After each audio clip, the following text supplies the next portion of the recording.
Boa noite, irmãos e irmãs. É uma satisfação enorme estar aqui na Rádio Deus Conosco, com o propósito de trazer algumas reflexões sobre as palavras do Evangelho de Jesus. Pedimos que os benfeitores amigos nos intuam, que ampare a todos nós nessa noite de hoje. Esse tema, Olhai os pássaros do céu, nos lembra o chamamento do Cristo a um olhar especial. Ele fez o convite a seus discípulos e faz ainda hoje o convite a todos nós, para que não percamos de vista, para que elevemos o nosso olhar às coisas simples e essenciais, aquelas que realmente nos conduzirão à plenitude. Talvez esse convite nos propõe que em nossos momentos de reflexão, de introspecção, elevemos para o alto o nosso olhar com ânimo e confiança. Assim, quando para o alto dirigimos os nossos pensamentos, no esforço de diálogo íntimo, sincero e contido, melhoramos nosso campo vibratório e nos desligamos do que é denso, do que não é essencial para as nossas vidas, ao menos temporariamente. Disse certa vez Chico Xavier que uma prece de uma mãe arromba as portas do céu. Certamente ele passou a estimular a todas as mães que não perdessem a esperança nesse recurso tão grandioso que são as orações. É lógico que o céu não é um lugar circunscrito, mas um estado íntimo. Quando há paz na consciência, tranquilidade no coração, diz-se estar no céu. A prática do bem que vamos amealhando no coração dá a sensação de plenitude. É aquele céu da ação, realização para todos, não só para mim. Através do pensamento, no momento em que oramos a Deus, confidenciamos a Ele nossas angústias e nossas esperanças, nossos desejos, ansiedades e inquietações. Para ele fazemos pedidos de fácil solução, outras vezes quase impossível de serem realizados, mas pela fé que achamos ter e nos direitos dados a nós por Deus de pedir, suplicamos mesmo assim. E são inúmeros os pedidos a ele dirigidos. Pedimos a cura de um mal, o regresso de alguém que se foi deixando saudades.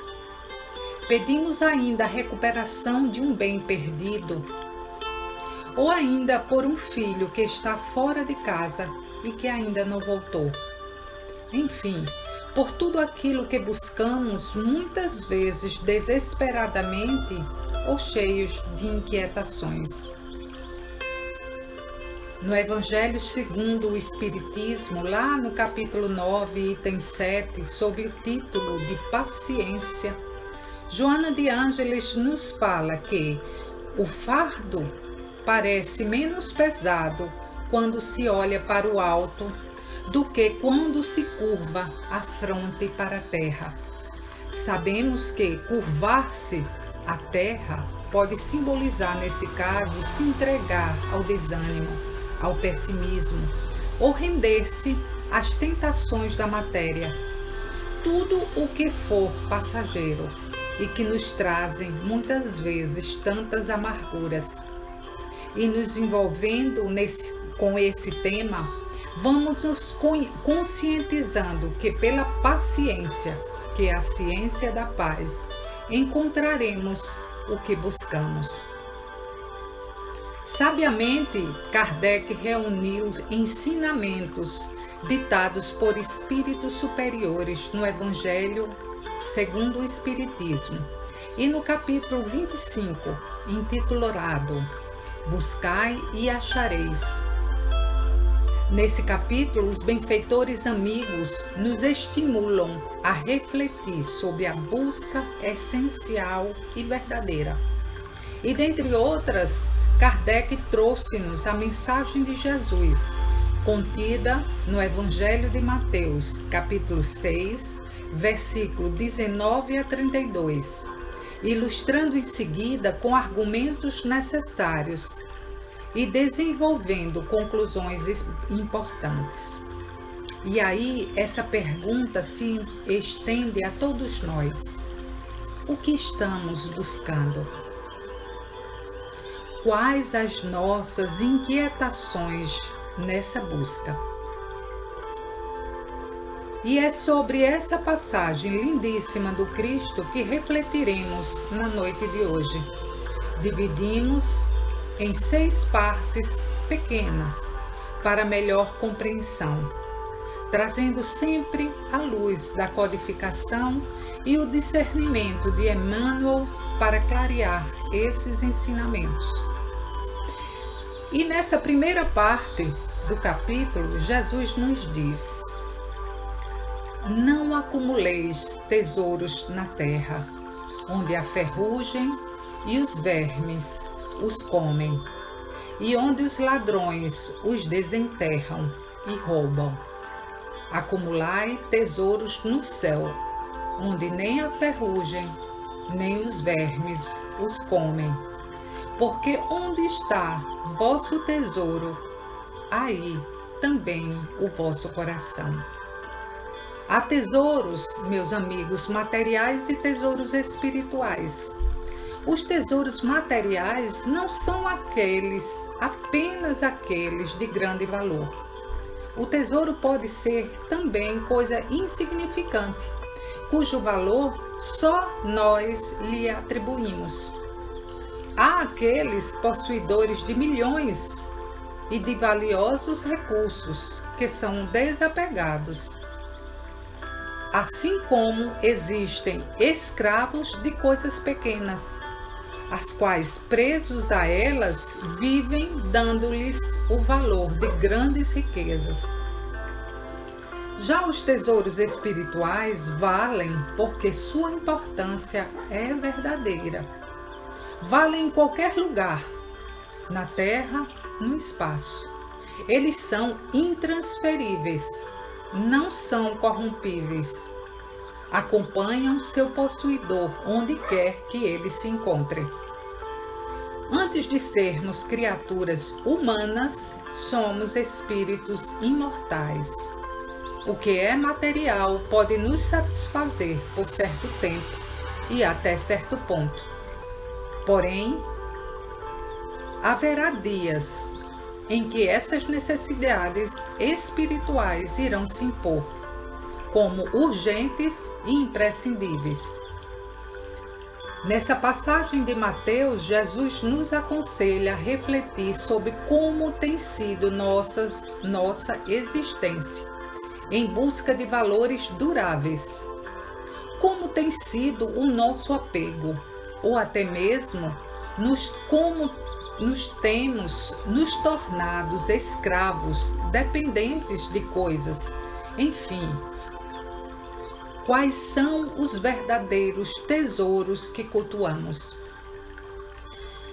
Conhecedor da natureza psíquica dos homens, todas as suas fraquezas, desejos e ambições terrenas, Jesus nos alerta sobre quais os valores verdadeiramente acompanharão o espírito em seu regresso ao plano da verdadeira vida, o mundo dos espíritos, a fim de que não se iludam quanto aos únicos tesouros que poderão levar consigo, aqueles conquistados por toda a eternidade.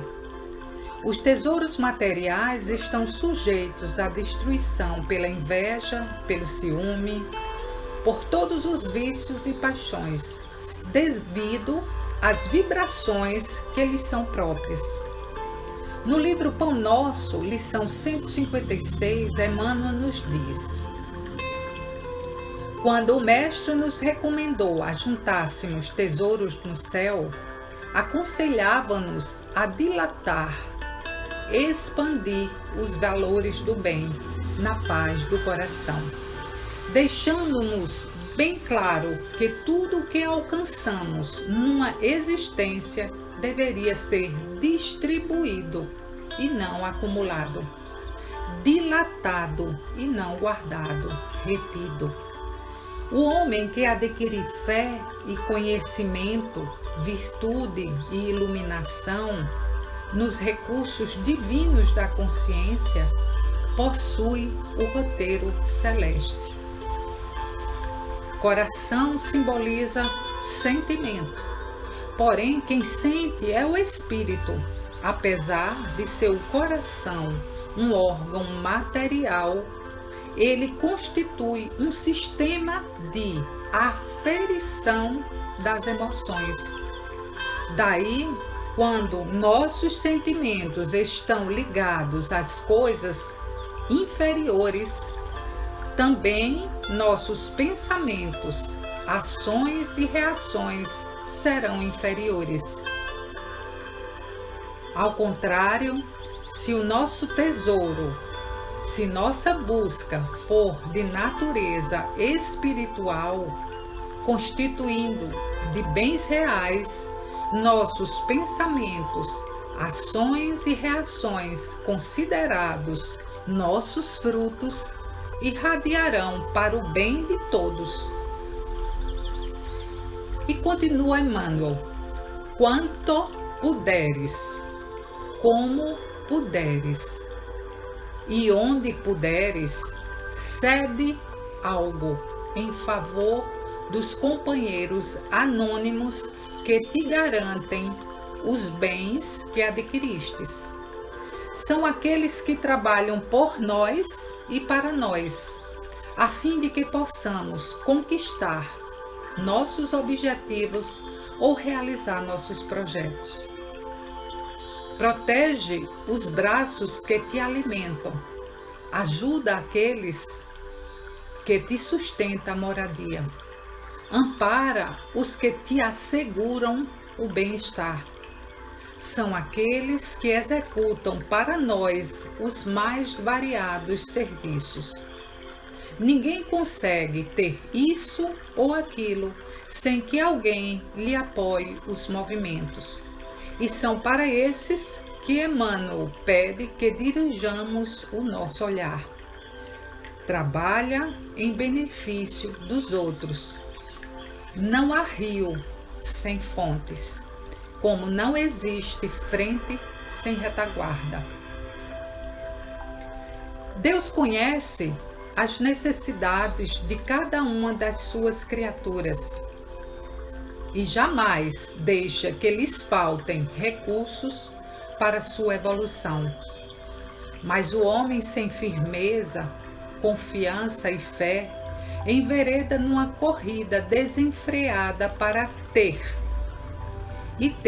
a qualquer custo, alimentado pela ambição, pelo egoísmo, pelo orgulho, pelo apego, sem interesse de educar-se, em educar sentimentos tão danosos, cujas energias podem comprometer sua saúde e lhe causar prejuízos de toda a sorte. Tudo o que é material, o homem deixará no plano denso, levando consigo, ao desencarnar, apenas o que puder conduzir em seu coração.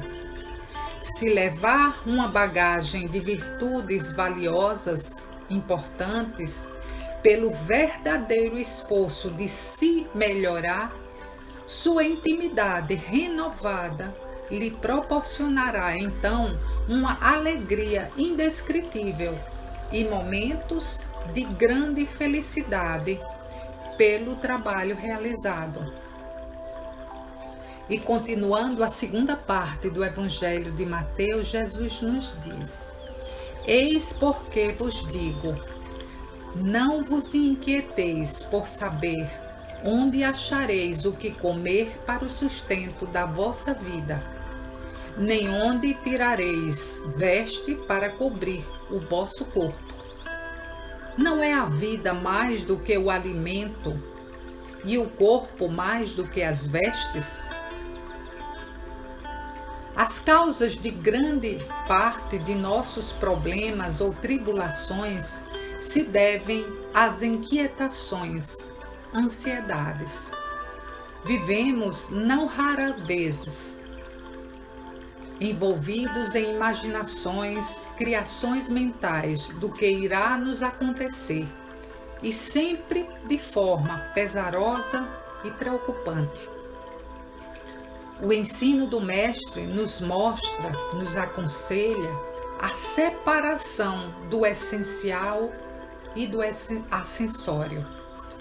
Os cuidados que elegemos costumam expressar manifestações às vezes exageradas ou mesmo dispensáveis. Dentro desses costumes, cabe-nos adotar o critério de seleção, verificando o que realmente importa para nosso crescimento. E que alimento estamos buscando? De que tipo? Qual a qualidade desse alimento? Alimentando-nos a nível biológico, espiritual ou moral, cabe-nos, pois, selecionar os valores que assegurem o atendimento de nossas necessidades. Adotando o discernimento, escolheremos sem apreensões ou exageradas preocupações a alimentação que se faz necessária. No plano físico, buscaremos aquilo que for nos proporcionar o básico para nossa subsistência. No plano moral, buscaremos o pão, inspirado no Cristo, o único que garante a harmonia e a paz de consciência. Aprendamos com ele que a sustentação da vida é algo imperioso. Já o corpo representa o templo a abrigar o espírito em suas linhas evolutivas. Através do corpo, interagimos no meio em que vivemos e por ele recolhemos elementos que nos possibilitarão nosso crescimento. Cuidar do corpo é sempre uma medida necessária se quisermos garantir o equilíbrio. Porém, em relação à veste, o corpo será sempre mais essencial. Desta forma, precisamos discernir o que ou qual seja este revestimento, para que não venhamos a abafar a importância de nossa própria vida. Mais importante que as vestes será sempre aquilo que cultivamos em nossos pensamentos, que se transformarão em palavras e atitudes. Na terceira parte da citação, Jesus nos diz: olhai os pássaros do céu. Não semeiam, não ceifam, não guardam em celeiros, mas vosso Pai Celestial os alimenta. Não valeis muito mais do que esses elementos? O interessante, meus amigos, minhas amigas, é que a essa altura das reflexões, Jesus já nos indagou sobre os tesouros, sobre o comer, o vestir, inquietações daqueles que vivenciam o plano material, a encarnação. E agora, nesse trecho, o Mestre dos Mestres pede para voltarmos os nossos pensamentos e o nosso olhar para mudarmos o foco para o alto. Num só trecho, pede para olhar para os pássaros e lembrarmos da providência de Deus, nosso Pai maior. Os pássaros do céu simbolizam a simplicidade, a harmonia, o equilíbrio. Eles desviam e elevam nosso olhar para o que existe de puro e belo na natureza, não é mesmo? No livro Fonte Viva, na lição 178, Emmanuel nos diz: todos os elementos da natureza obedecem às leis do Senhor, revelando alegria. O sol transborda de calor e luz. Cobre-se a terra de flor e verdura. Tem a fonte uma cantiga peculiar. Entoa o pássaro melodias de louvor.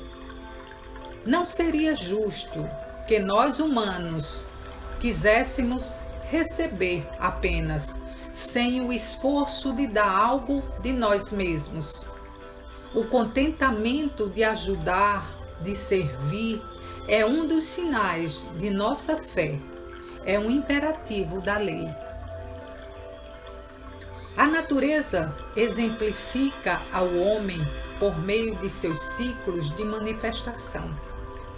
O equilíbrio e a harmonia da vida que ali estão presentes são alimentados pelos próprios recursos, que nela vibram espontaneamente, sem necessidade de interferências externas, que nem sempre comprometem seu desenvolvimento.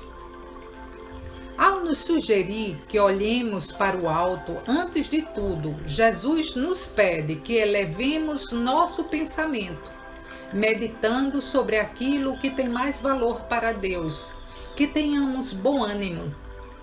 A natureza nos acolhe nessa existência, a fim de nos acrescentar algo de grandioso além das questões passageiras.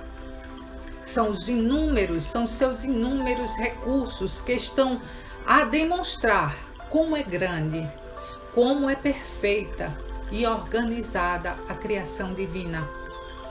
Claro que Deus provê a tudo e a todos, cuida do alimento de todos os seres, nela incluído, mas nos lembra também que até os seres menores na escala da criação trabalham por construir sua morada, deixando-nos claro que o esforço de nossa parte deverá ser constante na busca de nossas necessidades, em busca de nosso progresso. Em A Gênese, capítulo 20, os espíritos superiores nos garantem: a providência é a solicitude de Deus para com as criaturas. Deus está em toda parte, tudo vê, tudo preside, mesmo as coisas insignificantes. É nisso que consiste a ação providencial. Não haverá nenhum ser, por menor que seja, que o suponhamos, que de alguma maneira não esteja saturado de Deus. Achamo-nos assim, consequentemente, em presença da divindade. O nosso pensamento está em contato permanente com o seu pensamento. A providência, que é a solicitude divina, se traduz por zelo, por boa vontade dele para conosco.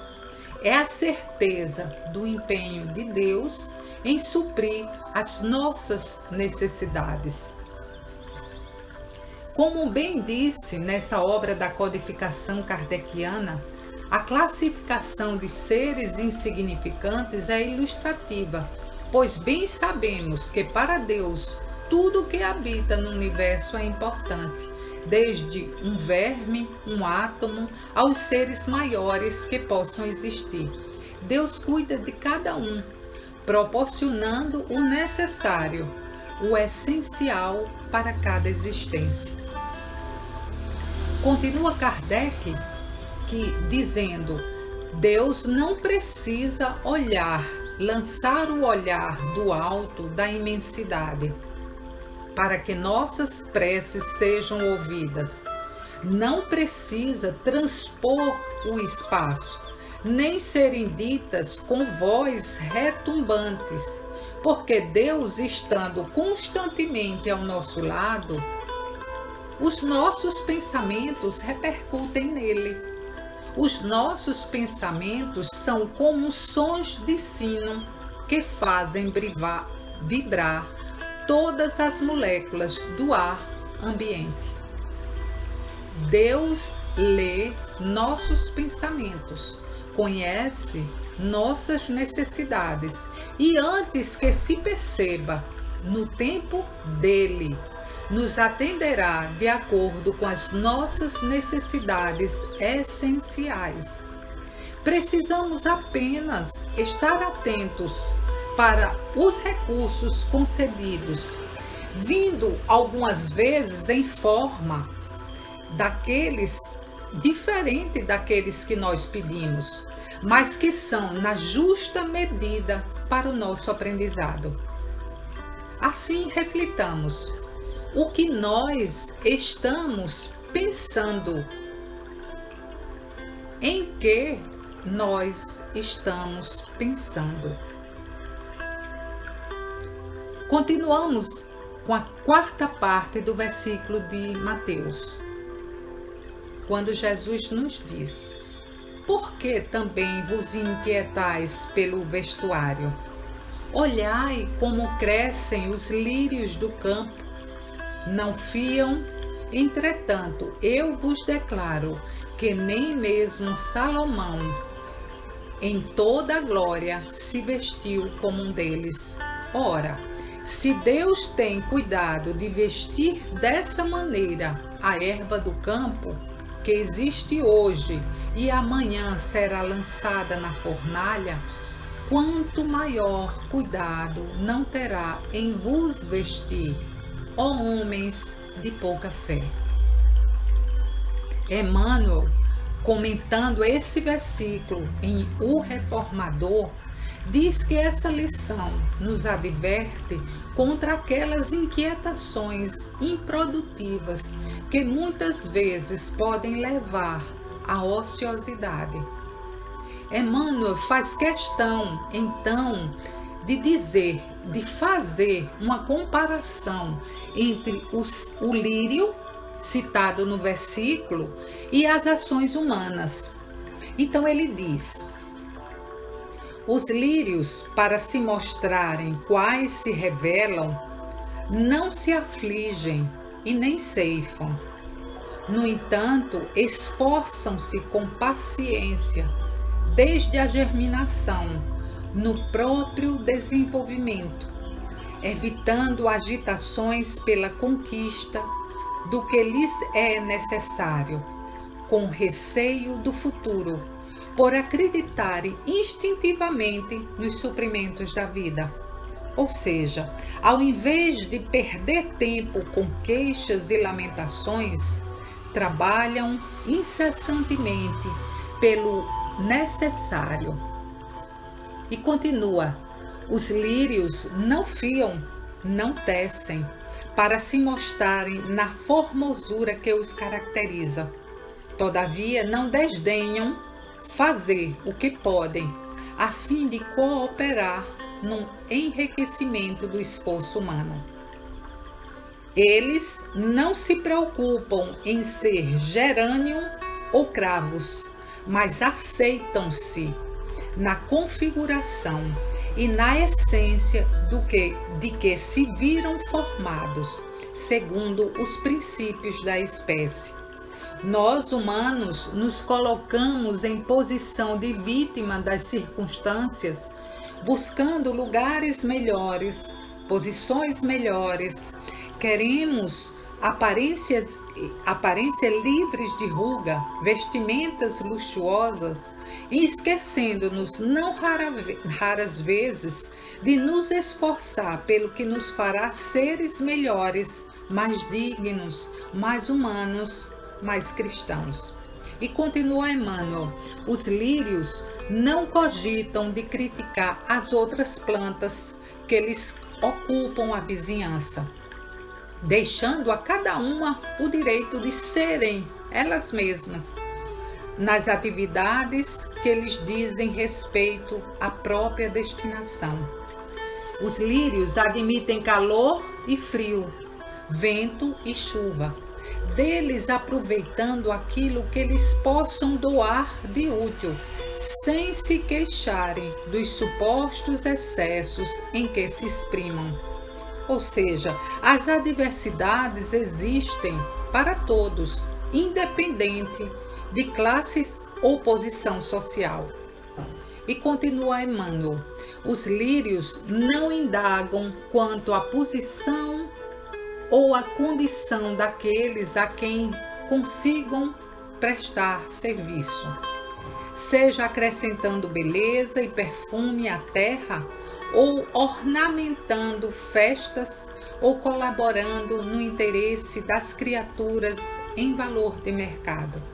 Assim sendo, os lírios oferecem-se ao trabalho diário, sem distinção a quem irá agradar.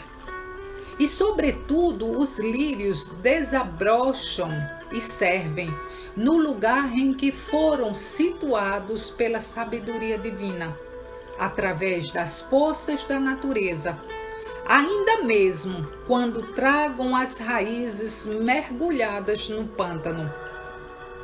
Meus irmãos, essa mensagem nos lembra que estamos no lugar certo, com as pessoas certas, para que possamos evoluir e crescer, mesmo diante da dor mais profunda. Saibamos que elas nos foi confiada com a plena consciência de que iríamos superá-las, suportá-las. Evidentemente, nós, espíritos humanos, não somos lírios, não somos elementos do reino vegetal, mas podemos aprender com eles, com os lírios, sobre serenidade e aceitação, como paz e trabalho, com responsabilidade e privilégio do discernimento e da razão, que uma simples flor ainda não tem. Na quinta parte da passagem de Mateus, Jesus nos diz: não vos inquieteis, pois, dizendo: que comeremos, que beberemos, que vestiremos, como fazem os pagãos que andam à procura de todas essas coisas, porque vosso Pai sabe que tendes necessidades delas. E nós, meus amigos, minhas amigas, o que nós estamos dizendo? O ato de dizer é uma constante do caminho. Pelo ato de dizer, vivemos cada experiência da nossa vida. Refletindo antes de dizer, usando da faculdade de pensar, habilitamo-nos a expressar, a externar o melhor, segundo os padrões que alimentamos.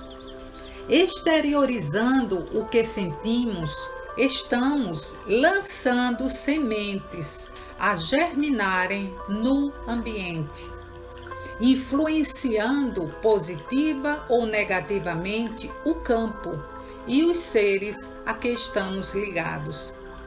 Selecionando pensamentos à luz do Evangelho, passamos a veicular, por consequência, elementos mais nobres que, voltado à base de nossa existência, acabam por assegurar um padrão de vida mais feliz. Também a Gênese de Kardec descreve o pensamento dos incrédulos, os homens de pouca fé, que diz a passagem. Kardec diz assim: como pode Deus tão grande, tão poderoso, tão superior a tudo, intrometer-se em pormenores sem importância, preocupar-se com os menores atos de nossa vida e com os mais ínfimos pensamentos de cada indivíduo. Aí em seguida, Kardec justifica sobre esse pensamento dos incrédulos. Ele diz: aqueles que pensam assim só conhecem, só conseguem ver a Deus à sua imagem e semelhança. Deus como homem. Na realidade, somos ainda seres inferiores por entender Deus circunscrito e limitado. Nos achamos nessa existência em pleno trabalho, dentro da ordem natural que nos compete a própria ascensão. Ainda nos defrontaremos inúmeras vezes com pântanos e desertos, espinheiros e animais daninhos. É necessário, pois, renovar atitudes mentais na obra a que fomos chamados, aprendendo a confiar no divino poder que nos dirige. Os que se posicionam atormentados com desconfiança exacerbada desorientam-se a propósito de mínimos obstáculos, inquietam-se com respeito ao que é frívolo. Jesus tem esperado nossa contribuição na oficina dos séculos. Jesus confia em nós. Sendo assim, como adotar aflição e desespero se estamos apenas começando a ser úteis? Deus intervém na realidade, nas pequenas coisas. Quem nunca ouviu a máxima: nenhuma folha cai de uma árvore sem o consentimento do Pai, subentendendo que as suas leis regem todas as estações, desde a semeadura até a colheita. E finalmente, na sexta parte da citação de Mateus, que conclui os ditos de Jesus, ele diz: buscai primeiramente o reino de Deus e a sua justiça, que todas essas coisas vos serão acrescentadas. Assim, pois, não vos inquieteis pelo dia de amanhã, porque o amanhã cuidará de si. A cada dia basta o seu mal. Meus irmãos e irmãs, Jesus resume assim finalmente o que devemos buscar. Lembrando, antes de tudo, que o motivo primordial pelo qual estamos hoje encarnados é a nossa evolução.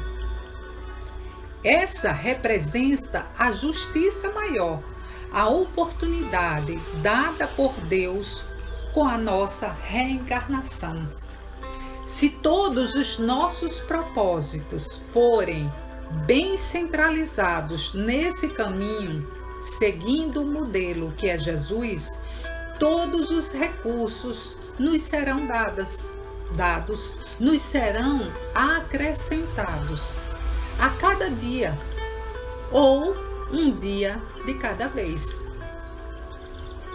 Sabemos que o reino de Deus não é um lugar, nem vem com aparência exterior, se encontrando assim no íntimo de cada um. É um estado de alma, certamente, por estar o reino de Deus dentro e não fora de cada criatura, será através da conduta renovada, pela aceitação da orientação de Jesus, que ele irá se tornar o exterior. E sem a retidão de conduta, alicerces do amor, não haverá manifestação do reino de Deus, por faltar o básico, uma consciência tranquila. Devemos sim ser previdentes, porém nunca inquietos, preocupados, atribulados, sofrendo em decorrência de uma imaginação doentia, criando fantasmas que não existem. Façamos o melhor hoje, na certeza de que teremos o melhor amanhã. A decisão está em nossas mãos. Deus existe, é justo e bom. Há uma lei de causa e efeito. Temos livre-arbítrio. Façamos, pois, o melhor para abreviar a passagem das sombras de um pretérito mal vivido e mal aproveitado, antecipando assim o amanhecer de um novo dia. Ajustando-nos nos planos abençoados que nos são sugeridos pelo Cristo, passamos a viver em condições dignas, decorrente da aceitação das leis superiores em meio aos efeitos daquilo que lançamos no solo da evolução, sabendo promover os fundamentos que nos assegurarão melhores dias. Com o tempo, como espírito que progride, transformaremos essa inquietação em esperança, otimismo e fé. O amanhã será sempre um novo dia. Cada hora tem suas exigências, suas características, seus problemas e desafios. O que importa é não sofrer antecipadamente em função das coisas que possivelmente não acontecerão, ou pelo menos não como imaginamos. Vivemos num eterno presente. O passado é experiência, o futuro, oportunidades. Cada tempo traz seu conteúdo. O mal nada mais é do que um desafio, como também um obstáculo para o progresso. A vida é constituída de provas. Por outro lado, cada problema, cada dor deverá ser enfrentado na sua hora, identificados com nossas responsabilidades. Vivamos o instante presente em intensidade e plenitude. Que possamos buscar, antes de tudo, o encontro com Deus e sua perfeição no imo de nossos corações, num sentido coerente com seus ensinamentos. O simples ato de preocupar-se não irá nos trazer benefício algum. Devemos sim ocupar-se, buscando fazer o bem a cada instante. O homem deve viver confiante, sempre ativo, sempre atento, buscando a sabedoria e o amor como forma de vida. A vida educará todas as criaturas nas estradas em que elas percorrem. Os tropeços, as dores, as aflições são recursos concedidos por Deus a nós, cientes de nossa condição de suportá-las, ultrapassá-las, a fim de alcançar um degrau a mais na escala evolutiva. Busquemos, pois, a fé na sede da paz espiritual, no anseio de luz, na pesquisa da solução aos problemas graves do destino como seguidores de Jesus. Os espíritos superiores nos ensinam, enfim, como pedir e como buscar todos os recursos necessários para que nossa caminhada seja bem-sucedida. Então eles dizem: pedi a luz que deve iluminar o vosso caminho e ela vos será dada. Pedi forças para resistirdes ao mal e a tereis. Pedi a assistência dos espíritos bons e eles virão acompanhar-vos e vos servirão de guias. Pedi conselhos e eles jamais serão recusados. Batei a nossa porta, ela se abrirá para vós. Mas pedi sinceramente, com fé, fervor e confiança.